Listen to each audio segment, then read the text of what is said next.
We're out at Hidden Springs Senior Living Home, and with us is Frank Brandon. Frank, I want to congratulate you on your 104th birthday. Thank you. Not many people make it to 104. No, I guess not. And you're still upright, moving around. I seen you out here at the D-Day ceremony.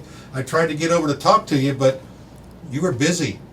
Oh. You had a lot of people around you. Oh, that's right. Yeah, that was just...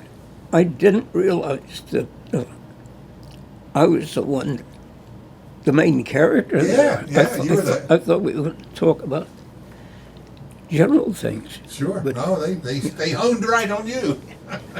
So now tell us a little bit about, since we're talking to veterans that have been in their career and they get up there in years, we want to find out your story. I know you've told it many times, but Yep. Why don't you talk about when you were born? Let's start there. I was born in New York City, in Manhattan, on March 5th, 1920. Figure that out. Yeah, 1920. Yeah. And I was orphaned at age 4.5. My mother lost her fourth boy on childbirth, and they said it was the chemicals they used in those days. I'm not sure. I think it was ether. So she had an overdose of that and died. So people ask, what are your earliest memories? And I was 4.5 then. I remember, and somebody said I was about 2. I was sick with the flu or something. And I can recall actually being in a crib. That's my earliest. Yeah. So the other one was when my mother died. And so we happened to be in Toronto. My father's parents emigrated from Europe and settled in Toronto. And my father and wife, my mother, went to New York, and he was in the business of designing ladies' hats. I suppose hats were quite a thing. That was a big thing then. You know? I guess it was, yeah. But anyway, the rest of my early life is very foggy because being citizens of the United States, what methods they had for visiting countries, I don't know what it was, but my other 3 brothers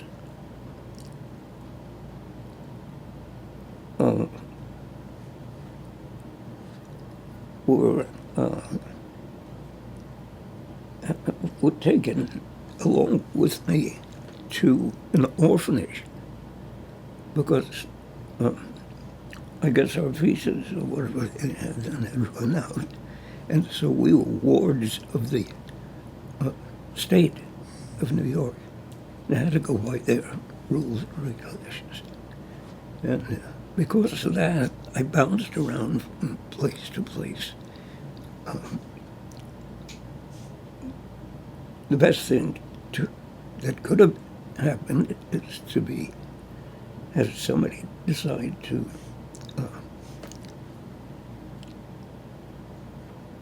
legally adopt you, but that never happened. So I literally bounced from one place to another. I think I'd been to some places where people agreed to hold you for a week, 2 weeks, 3 months, whatever it was. So that was my early life. I grew up in New York and went to school in their public schools. But at age 16, the state no longer supported you. You you're on your own. Cold turkey. And so you had to try to find a job and who knows what. So I didn't get a chance to do the normal things that kids do, that graduate in a regular high school and all the activities that go with that. So instead, they sent me to a trade school. And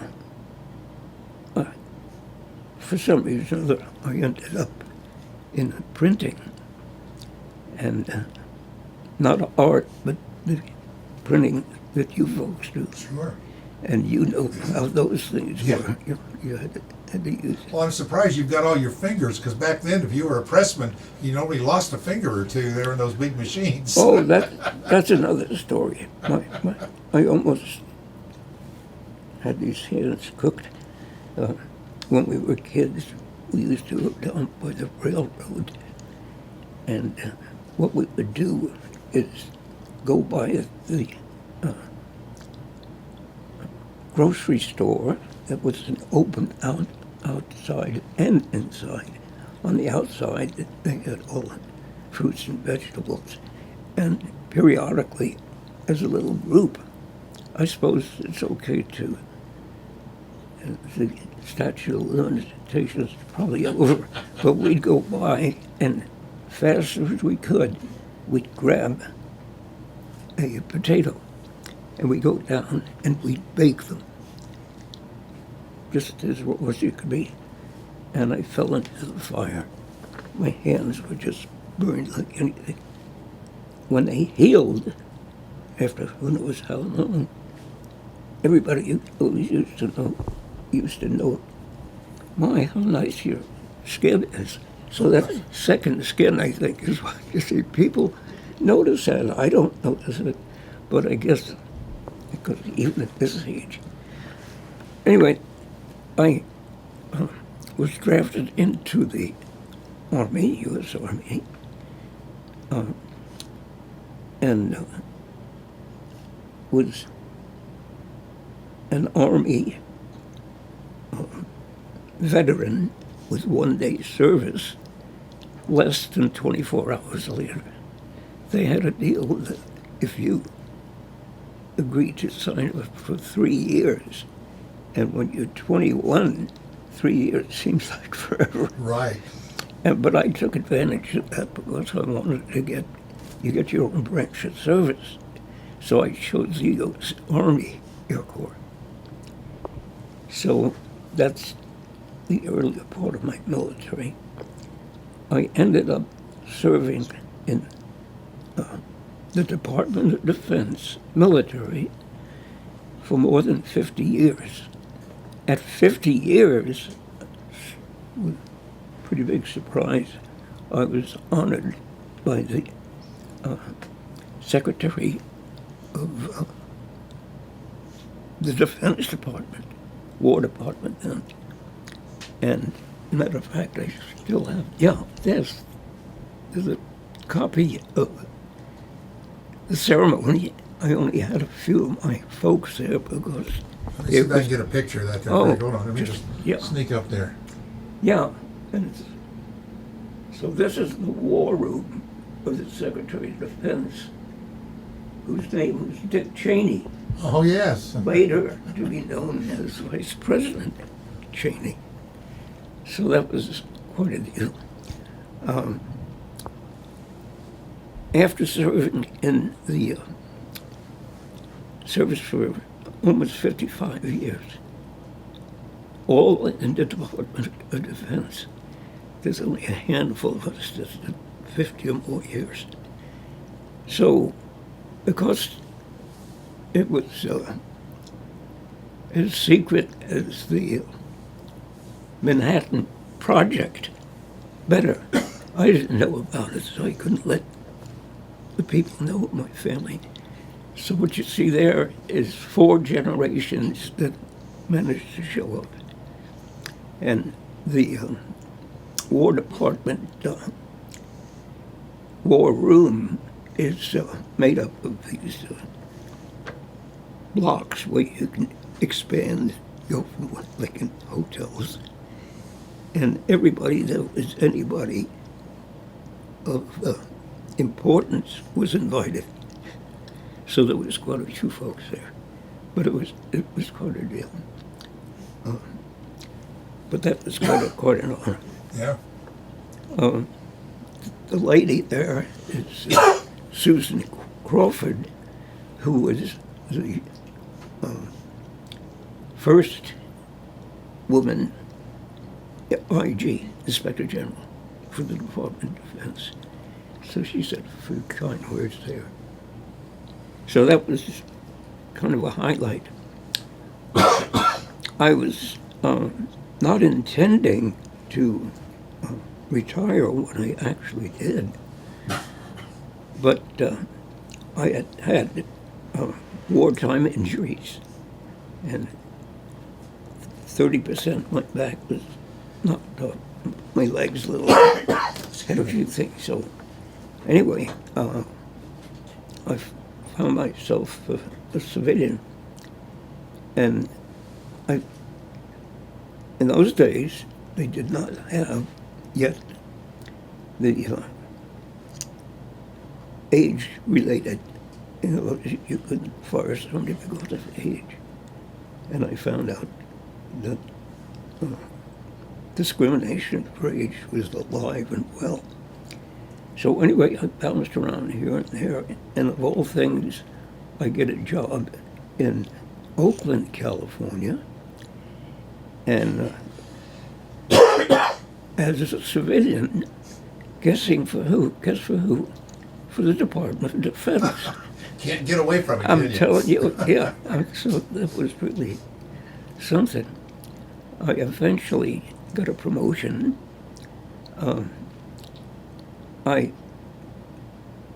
After combat, they did away with the gliders, the glider program. And so what they did is they took us, those of us that elected to make a career out of it, out of the service, and they retrained us into everything you can imagine. Every time you turn around, they need somebody in some base, and so they say, hey, let's send Frank.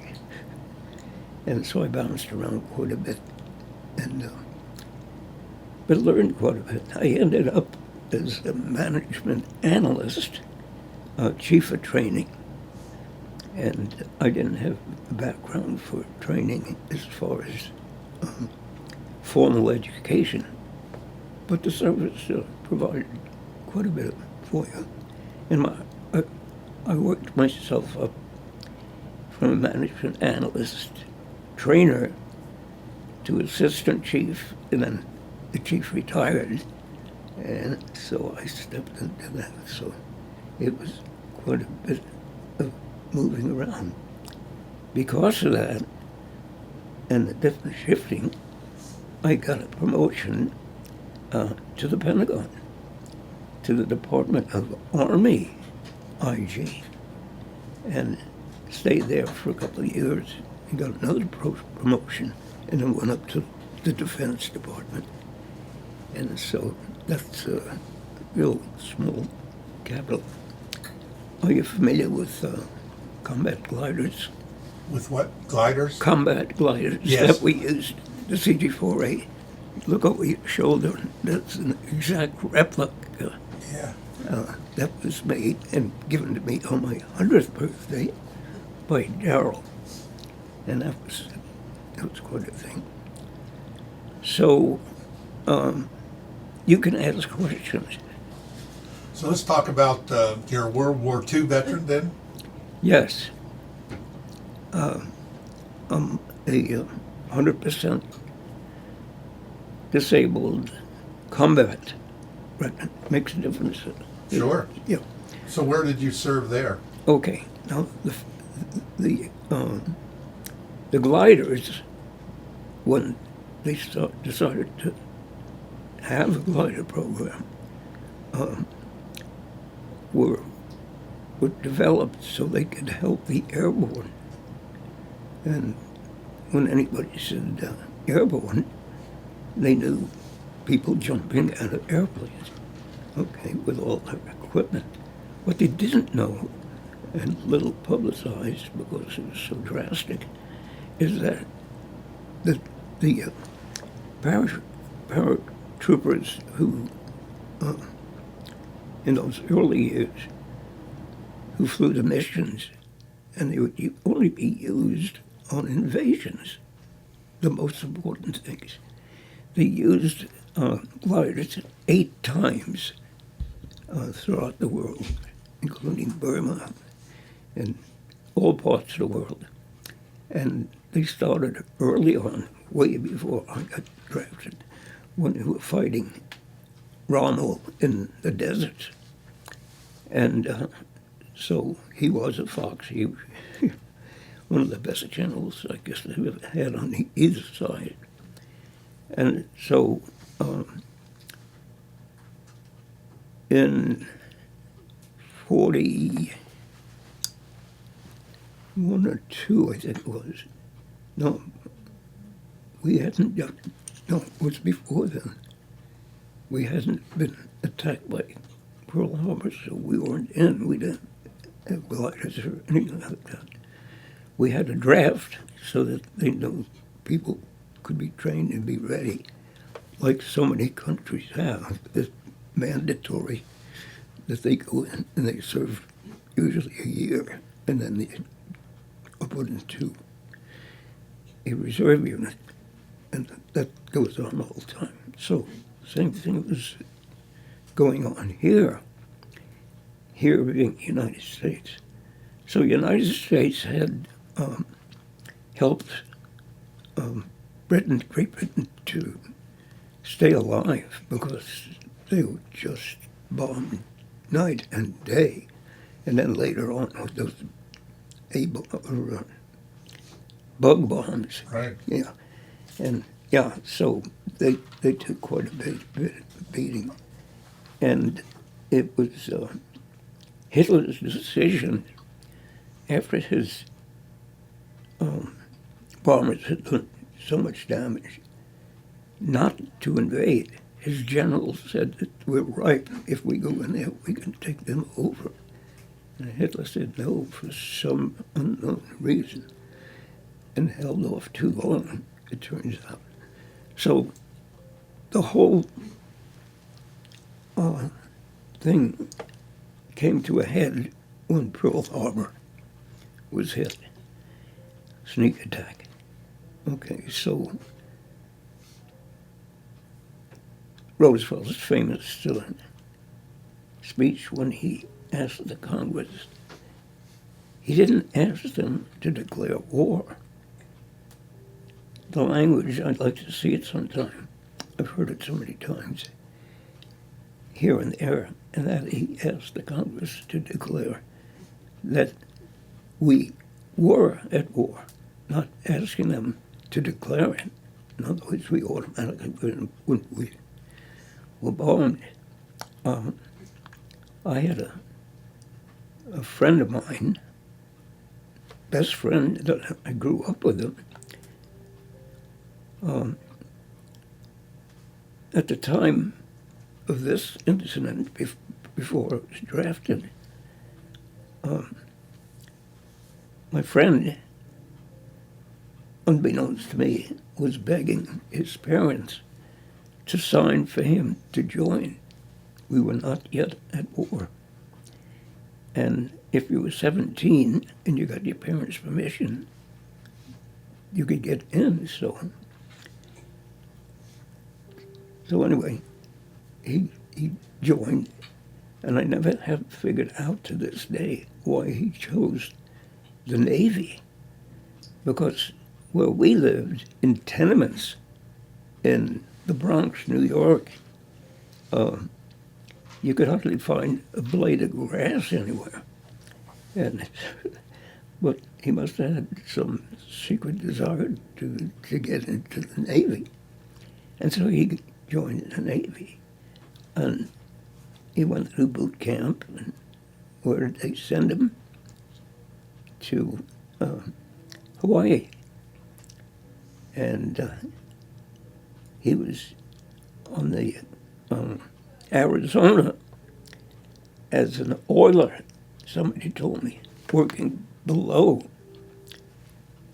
And when they were bombed, he and who knows how many others were killed there. And as a matter of fact, they were listed as missing in action. All these years later, it's now a memorial. And after all these years, just in the last recent time, I can't remember, the Department of Defense decided to change their status from missing in action to killed in action. So he's lost, you know. So that was pretty sad. So my best friend got killed on day one. So then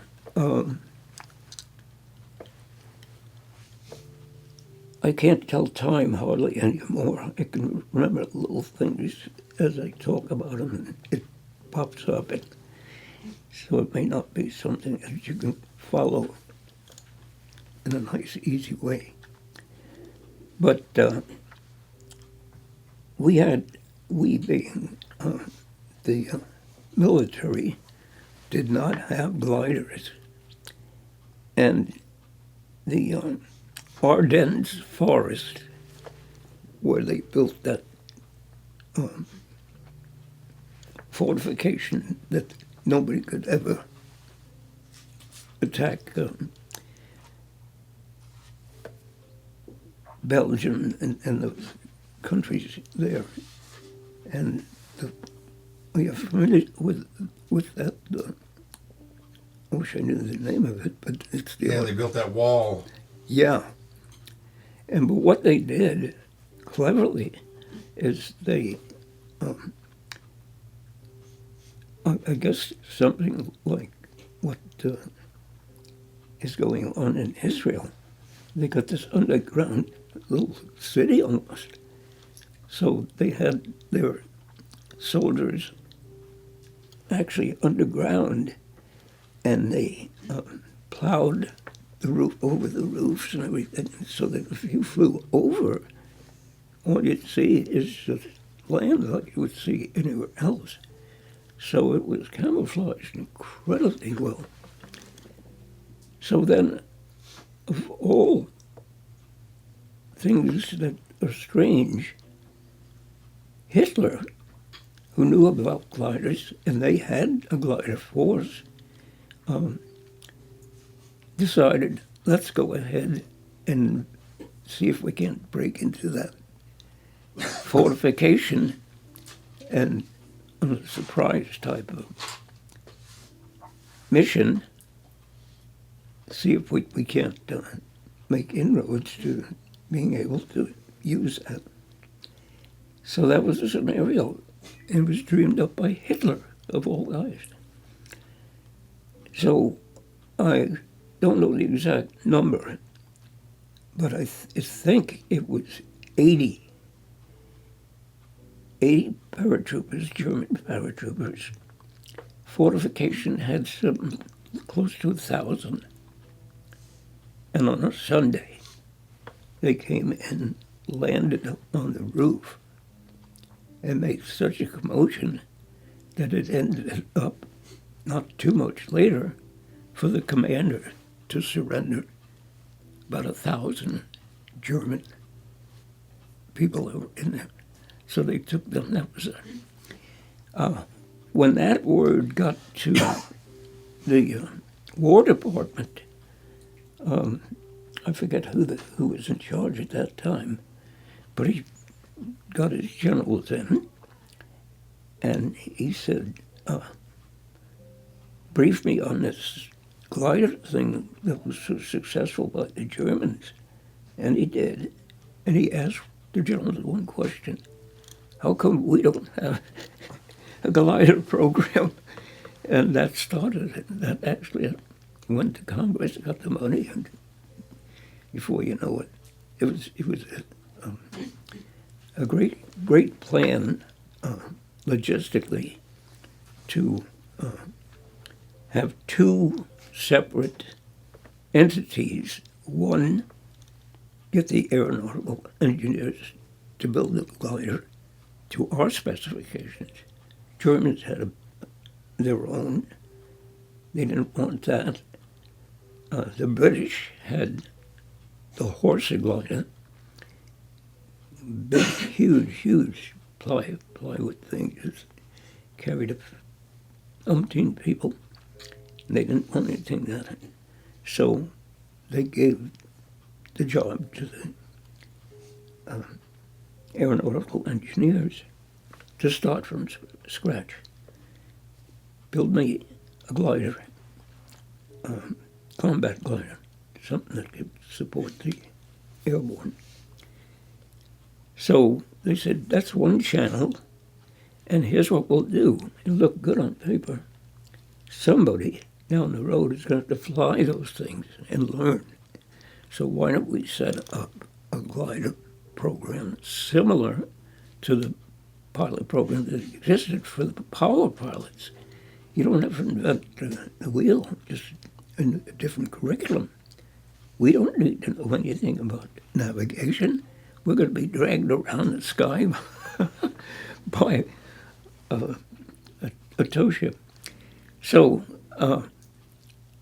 as I said, on paper that was all right. And they figured by the time, whatever, year and a half, they gave them to just do it pretty fast and come up with that. And so here you got two channels, and down the road they should merge, and they'll learn how to fly, and by that time, and they'll graduate, and we'll have our first cadet graduation.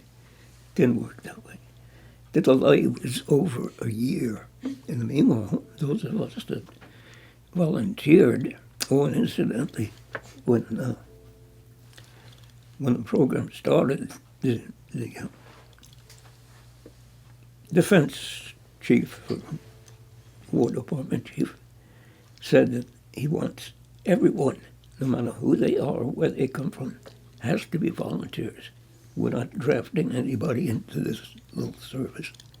Their parent organization would be what you sign up for 3 years, U.S. Army Air Corps.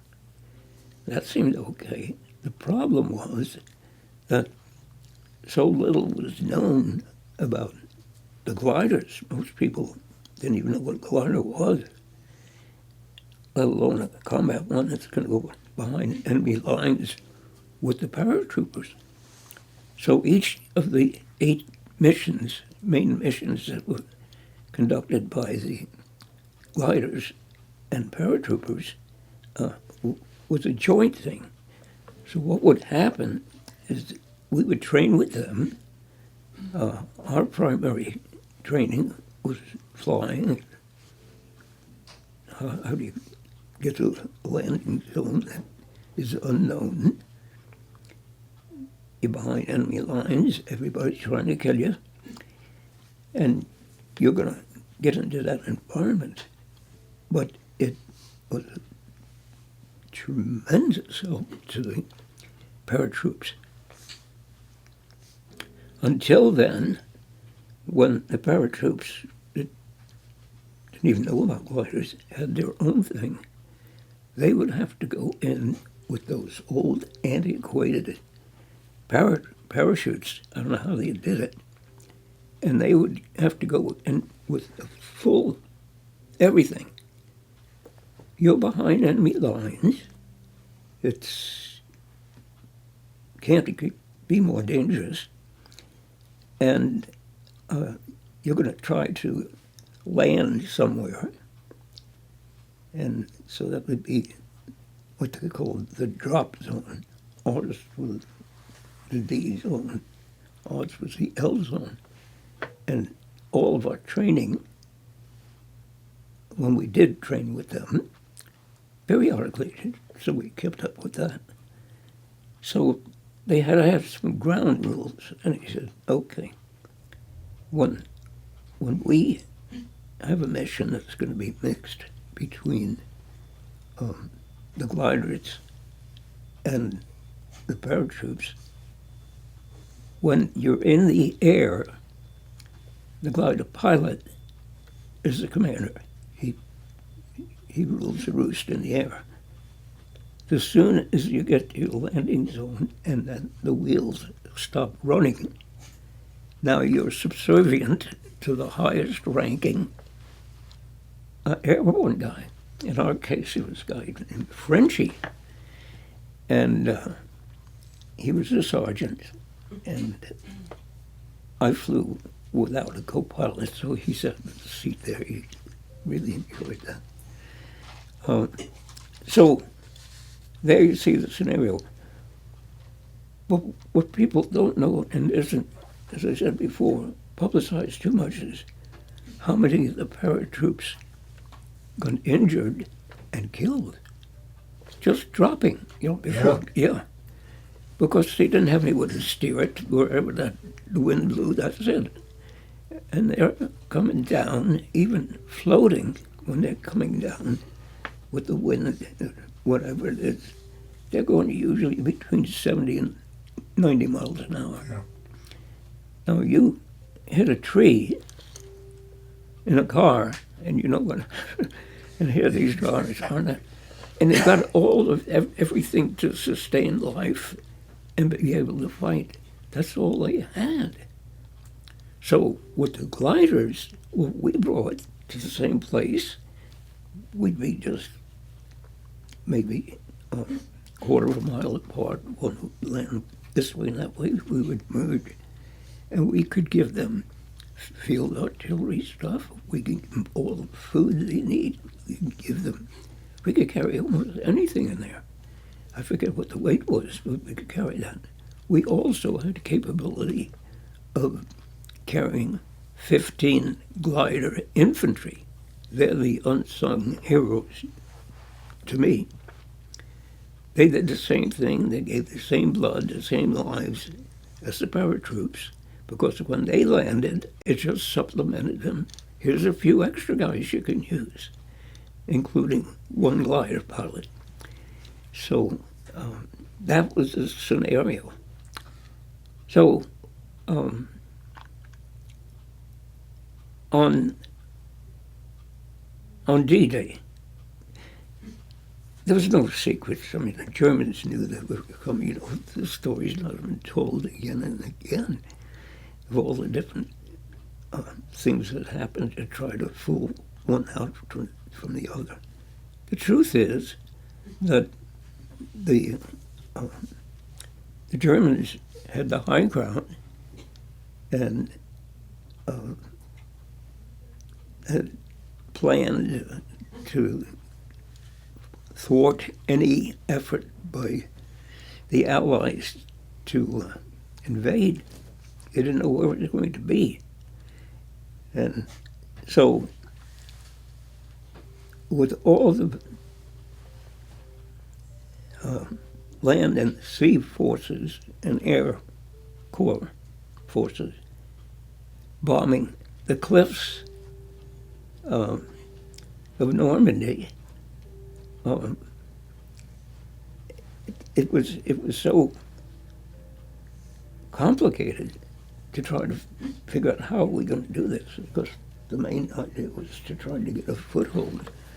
But the Germans were just had the advantage, and these land forces that came in, those I forget what the name is. Those little ships were and they jump off. And so the Germans had blocked the whole area where there could be landing. They had no idea where it was going to be. But anyway, it ended up in Normandy. And then all as far as you could see, going from east to west, they had every type of boat you can imagine, and different outfits had different missions, and it was quite an operation. So anyway, when they finally the Allies got a foothold, actually got the Germans a little on the run, then they were going to bring in everything. That helped immensely and did succeed in finally liberating France later on. So that was the scenario. So the gliders, or the glider pilots, those of us who were pilots, had a dual responsibility. When they were preparing the services preparing to have an invasion, the first one being D-Day, then we would be transferred, I guess on paper, on loan, anyway you want to look at, to the airport. So when missions that glider pilots participated in, when it was all over, we would go back to our parent organization. We might be in combat for quite a while, as long as they're able to get a place where they can get you back. Because you have two fronts. You have the regular front, and then all of a sudden somebody's from behind you trying to fight you. So that upsets it. That's, in a nutshell, what it's all about. So that was what happened. So at 22 years old,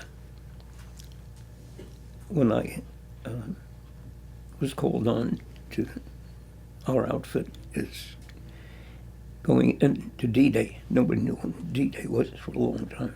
On and on. When the Germans, everybody knew it. When is it going to be? June 6th coming up. And then finally they decided they better have one commander, Supreme Commander Eisenhower, and so he got that job. And finally, here they go. So D-Day always is referred to as 6th of June, rightly so.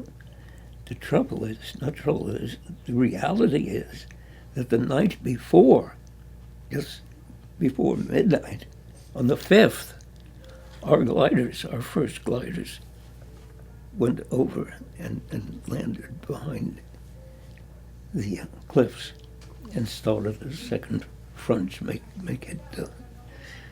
So that was quite a deal.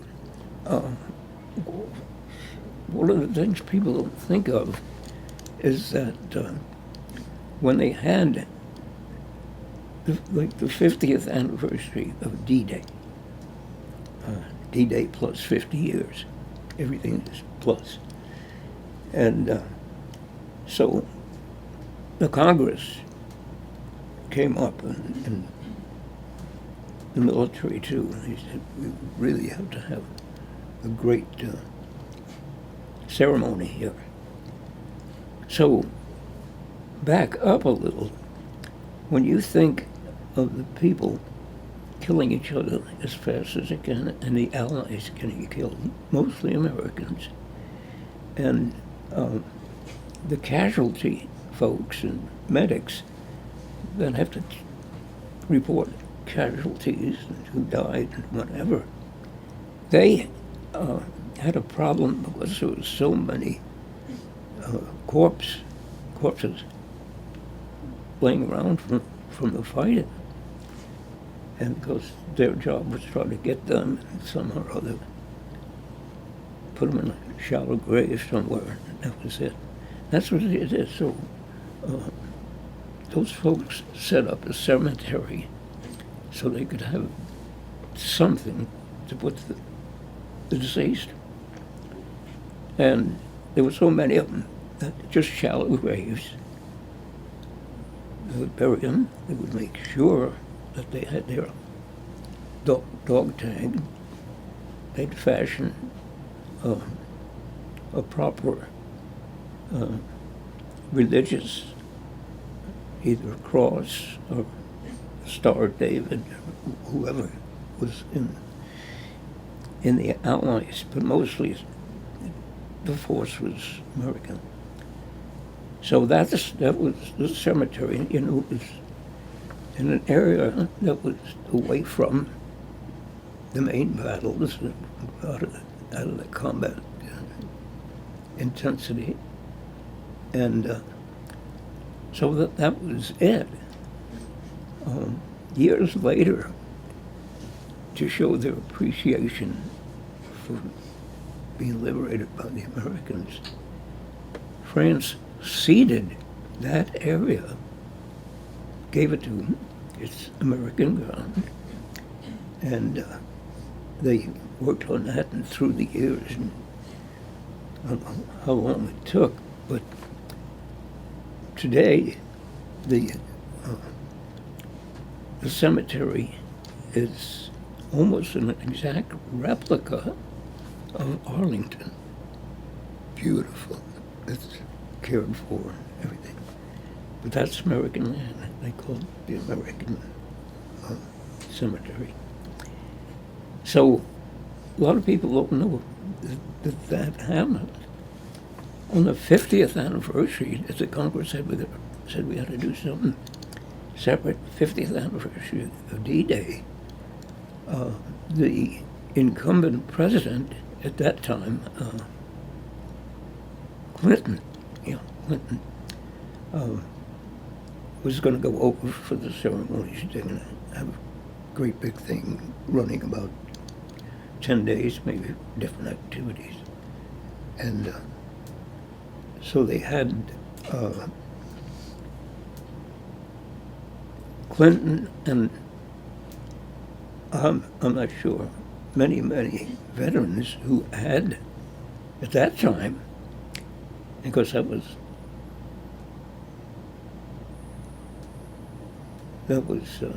close to 30 years that they were talking about. I can't recall the logistics of how that went, but anyway, Clinton and many of the folks went by ship together, and they participated in all sorts of things, including Clinton making the address at the cemetery and laying a wreath at the tomb of the unknown soldier, and they have the changing of the guard.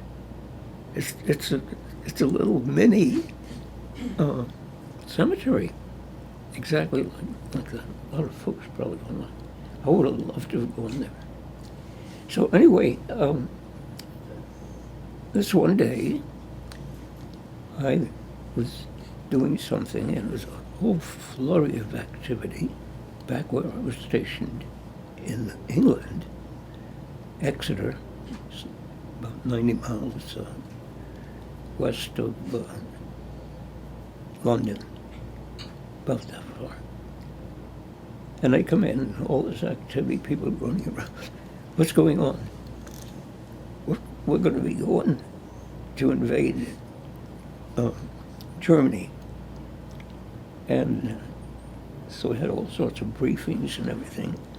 And then, clear out of the blue, we didn't know when it was going to happen, but when it did happen, they said, you've got until tomorrow morning to get together anything you have, like if you had dry cleaning in a local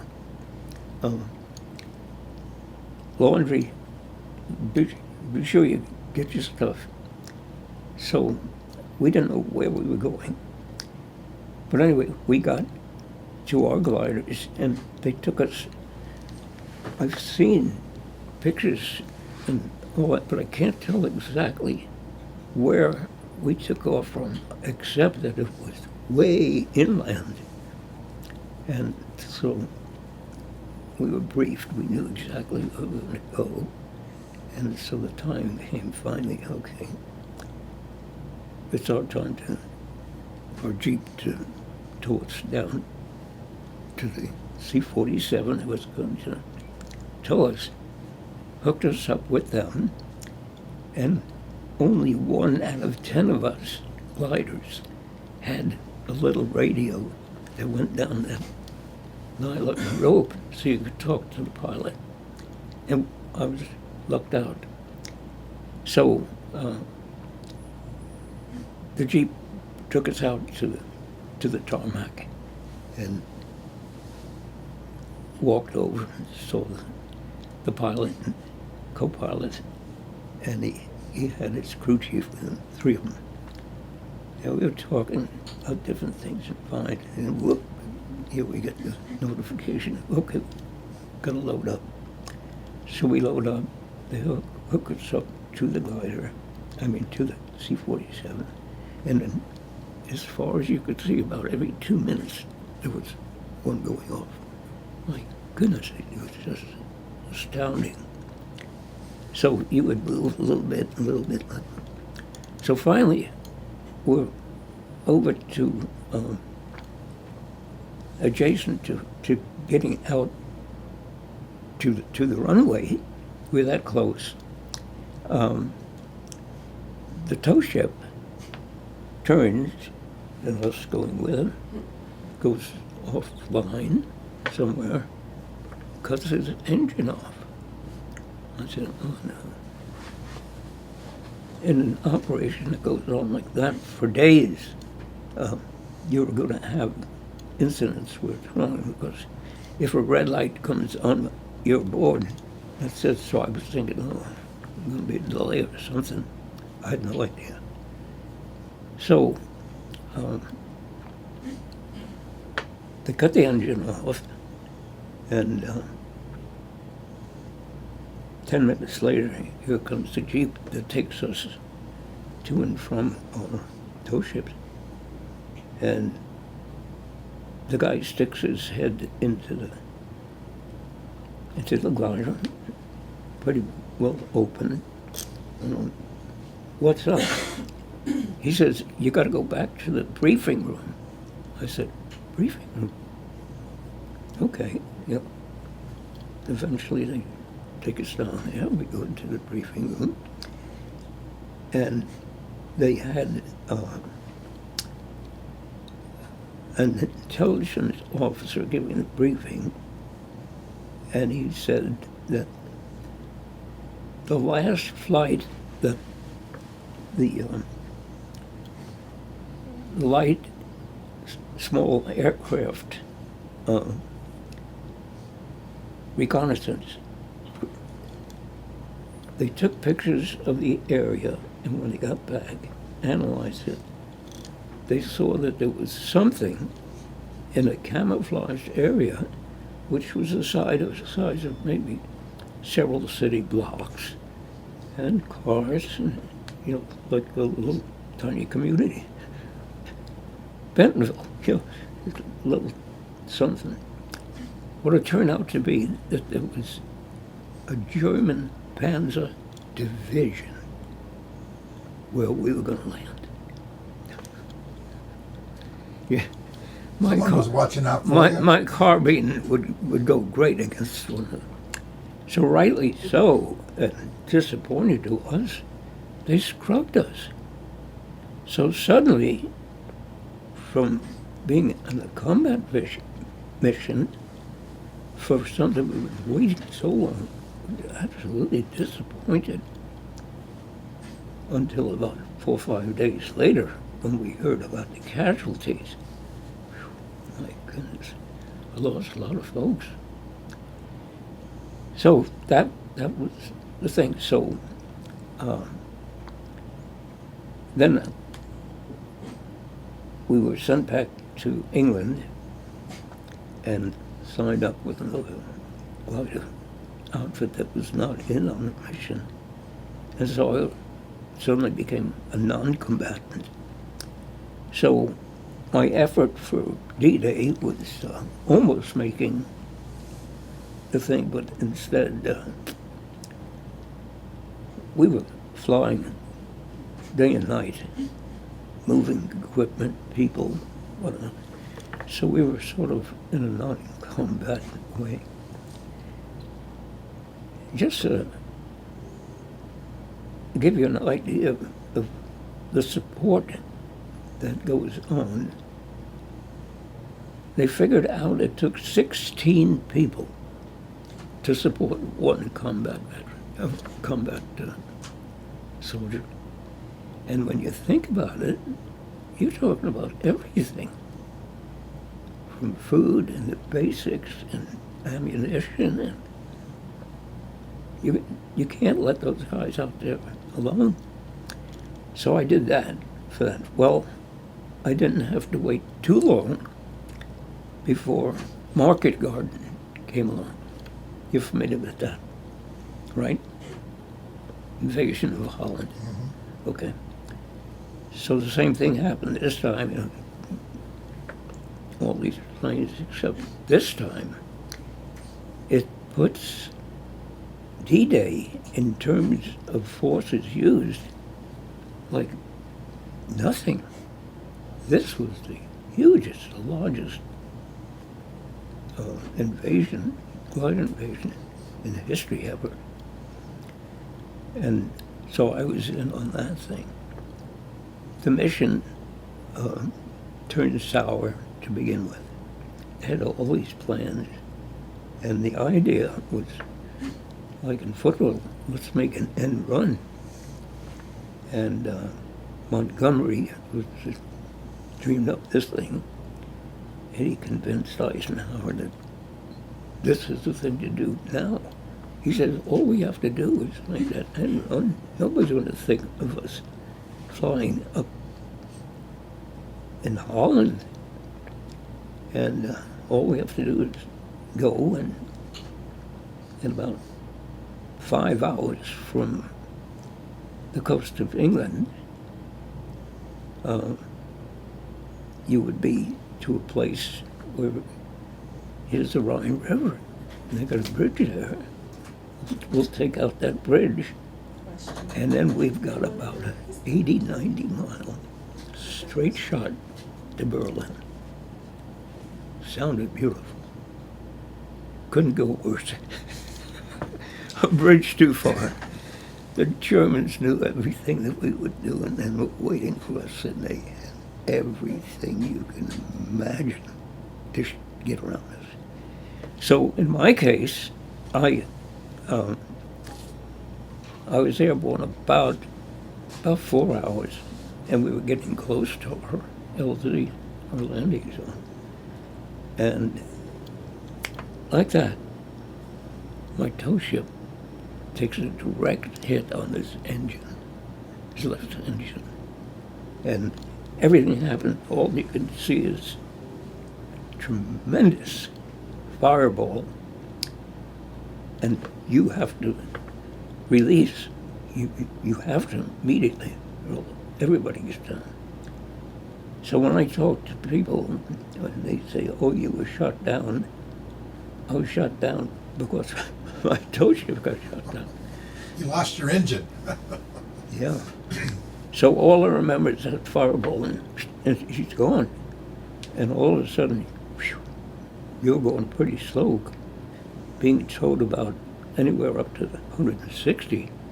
And as soon as you let go, your rate of forward motion ends pretty soon. And you're going maybe 90 miles an hour. Come on. Somebody? Oh, can we help you? She's here with me. Oh, okay. So anyway, I managed to crash land it. That's what they call it, a crash landing, huh? Yeah, and I was injured. All of us, 6 of us, were all no fatalities. Everybody had cuts and bruises, and some worse than that. So we had one medic there, and so anyway, where I landed was about the only, not about, it was the only place, because we happened to be being towed over a sort of a mountainous or hilly. You know, when you're in the air and you look down, and you're over forest after forest, and every so often this little opening, hey, this would be a great place to camp. Well, the place I landed was, my best estimate, that it was close to a football field, and over trees. And I don't know how I got that thing down, but I did. So Frenchie then, the sergeant, started talking to me, and we're going to have to see how we can get out of here, because after we had glided quite a distance, the ratio on a combat glider that's loaded is about 15 to 1, meaning it'll go 15 feet forward before it drops 1 foot. So you've got a little maneuverability. So I managed to get it in there. Behind me, with a winch, had, if you look at the front there, how big it is, that whole thing goes up and start your engine, and you got a Jeep, you got a machine gun, and you can start taking stuff out, and in relatively short time, depending on the area you're at, how bad the glider is and your people, you can set up a little command post. And in the old days, they didn't have anything. Parachutes were all this loaded stuff. So after there was a sort of a little depression down at the bottom. Wasn't exactly too much protection, but we all gathered in there and we checked each other out. And we weren't there too terribly long, and so Frenchie said, why don't we just split up in twos and each one go to a different part of this, because we're on the inside and there's trees all around, the forest, ruddy terrain. And so he says, why don't we go to different places in case they should catch us, they can't get us all. Sounds good. So we paired up and everything. And the one group said they were closer to the forest on their side, so they'd go first. So, okay.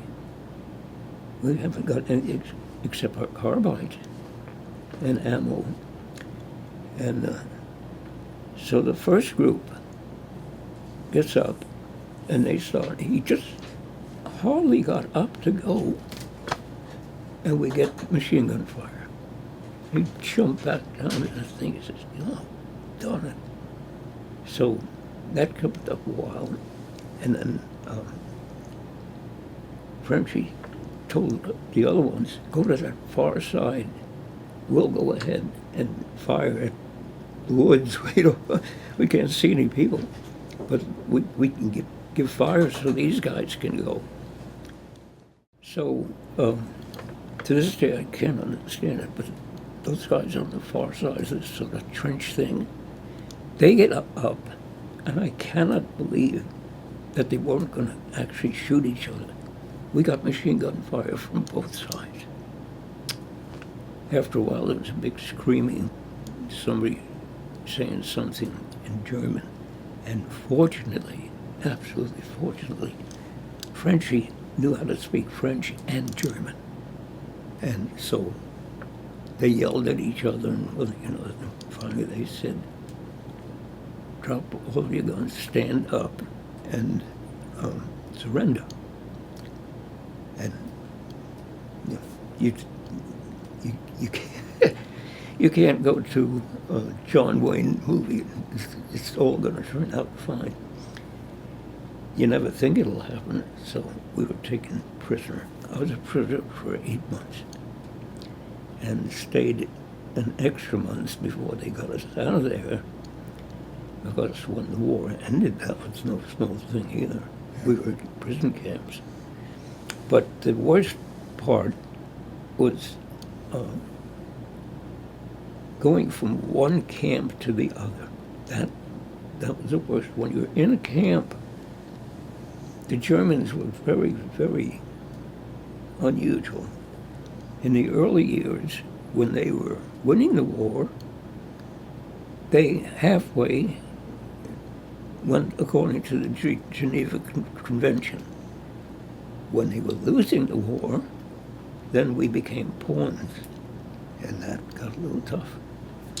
So, but anyway, I survived it and ended up getting back to my outfit, worked there a while, retired, and then came back with the Department of Defense as a civilian. There you go. 50 years there, 55 years. Yeah. So what about, how did you get to Front Royal? Oh, my wife had symptoms of Parkinson's. Her doctor noticed this. It turned out she ended up with Parkinson's and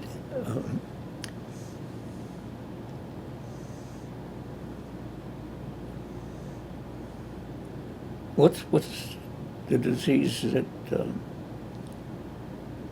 you get?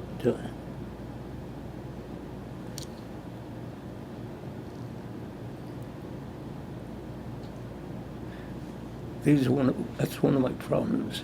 Dementia? Yeah, she had dementia, right. So after falling down 3 times, I took care of her. I had pills I would take out of the ears, but I was able to self-medicate. And they said, fine, I have to check with the doctors every so often. So I was doing that. But when she fell down the 3rd time, went to the ER, and each time she got bruises, but nothing more than that. They said, she can't keep full. So we were living in a townhouse in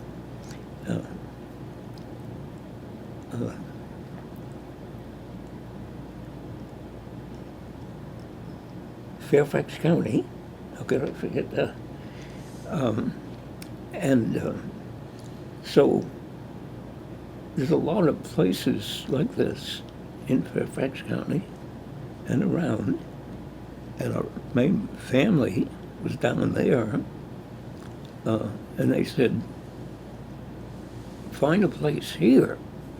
But then we found out about another one, and then somebody said, my son's mother-in-law is in a real nice place called Loving Arms.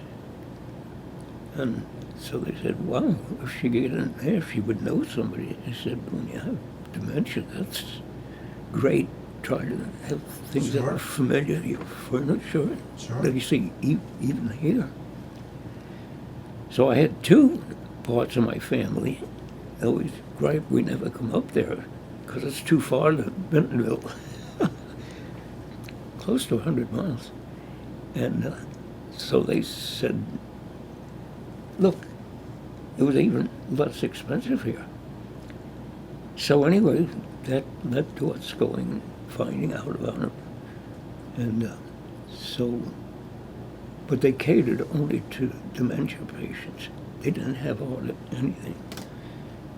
So I needed some help myself, and so I came in as a resident, separate from her.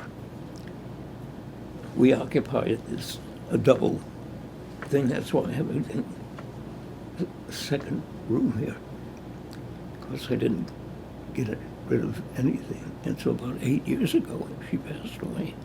Yeah. And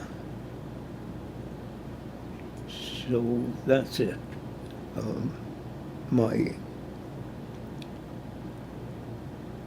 My attainment of that magic age 100 came about, and that's a big deal. Sure. They had me on TV, and goodness, yeah. So I'm going to do this again, right? Yeah. So that's happened. I've had these sessions through the years. I think this is the 8th one, and each time I probably touch on a little different aspect of it.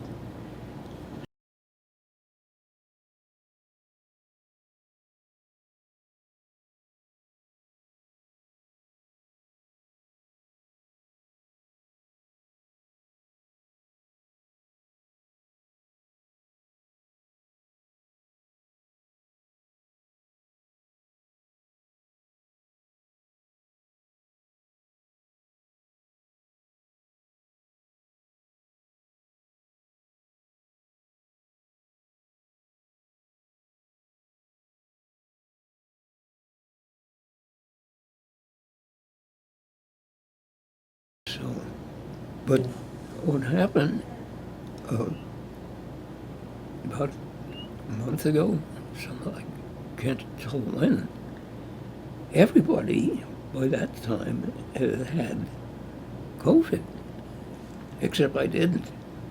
But then when I did get it, it was pretty bad. As a matter of fact, Dr. Ball says, after the fact, we didn't think you're going to make it. I'm just too ornery. Yeah, and but I'm blessed. People ask me, how do you attribute your longevity, and it's simple. The good Lord is the one that I trust, always have, always will, and that's it. It's a good feeling to know that you do have the Lord. Sure. He's definitely watched over you your whole life, hasn't he? There's nobody has been blessed more. I tell my daughter, she wants to have a full-blown ceremony like the presidents do, and they're going to have the band out there, and you're going to have the cart taking you down, and now you get to see the band, and they got a marching thing. It's quite formal. It's the same as the generals get. And my daughter so said, no, you've been through enough, you should get the best. I said, Rachel, at my age, I haven't got time for grieving and all that. I said, just have it simple. Just make it celebrate my life. My gosh. And so I think I might have her convinced of that. But when I'm gone, I won't have any choice, I guess. All right. So, Well, Frank, thank you so much for taking the time and talking to us. We're going to share your story with our readers, and we hope we'll come back on your 105th birthday. How's that? I'll make it. I'll put it on my calendar. Please do. All right. Thanks again, Frank. Hey, that's really nice for you to stop by. Thank you. Okay.